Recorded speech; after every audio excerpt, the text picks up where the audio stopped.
No comment simply made channel உங்களை அன்போடு வரவேற்கிறது. இந்த வீடியோ நம்ம டிஸ்கஸ் பண்ண போகிறோம்னு பார்த்தீங்கன்னா captain America brave new world படத்தோட ரிவ்யூ தான் இந்த வீடியோ நம்ம டிஸ்கஸ் பண்ண போகிறோம். இந்த படத்தில் வந்து கேப்டன் அமெரிக்காவை வந்து ஒரு புது ஆளை வந்து இறக்கியிருக்காங்க. இந்த படத்துக்கு எக்ஸ்பெக்டேஷன் கிளம்புனதே வந்து நம்மளோட ஹல்க் வந்து ரெட் ஹல்காக மாறினது தான்.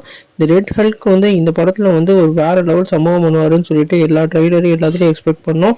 ஆனால் அவருக்கான அந்த ஸ்கோப் வந்து உண்மையிலே இல்லை. குறிப்பாக வந்து அந்த கேப்டன் அமெரிக்காவுக்கான இலவசனே இந்த படத்தில் வந்து பார்த்துறோம் தான் சொல்லணும். நம்ம கேப்டன் அமெரிக்கா அந்த மார்வல் அந்த அமெரிக்காவே இருந்தாலே போதுமேடா, எதுக்கடா இந்த மார்வலில் இவரை போய் உள்ளே கொண்டு வந்தீங்கன்ற அளவுக்கு ரொம்பவே வந்து ஒரு இரிட்டேட்டடான எலிவேஷன் தான் கொடுத்துருந்தாங்க. அவரால் முடிஞ்ச அளவுக்கு அவரோட எஃபெக்டை போட்டிருக்காரு. ஆனால் அவர் வந்து கேப்டன் அமெரிக்காவே பார்க்க தோண மாட்டேங்குது. எப்பயுமே நம்ம கேப்டன் அமெரிக்கா அவர் தான் சொல்கிற அளவுக்கு ரொம்பவே வந்து நம்மளுக்கு வந்து இம்பாக்ட் கிரியேட் பண்ணுற அளவுக்கு அவரோட எலிவேஷன்லாம் இருந்தது. குறிப்பாக எண்டு கேமுக்கு அப்புறம் இந்த படம் வந்து ஒரு சம்பவம் பண்ணணும்னு நினச்சிக்கிட்டு இருந்தோம். அதை வந்து முறியடிக்கிற மாதிரி இது வந்து இருந்திருக்கு. இதுதான் ஐமேக்ஸ் வெர்ஷனில் வந்து விஷுவல்ஸ் எல்லாமே நல்லா இருந்தாலும் கதைப்படி இந்த படத்தோட ஸ்டோரி லைன் ரொம்பவே வந்து டம்மியாக இருந்தது. எலவேஷனே இவங்க கொடுக்காம ஒரு கேரக்டரை பில்ட் பண்ணியிருக்காங்க.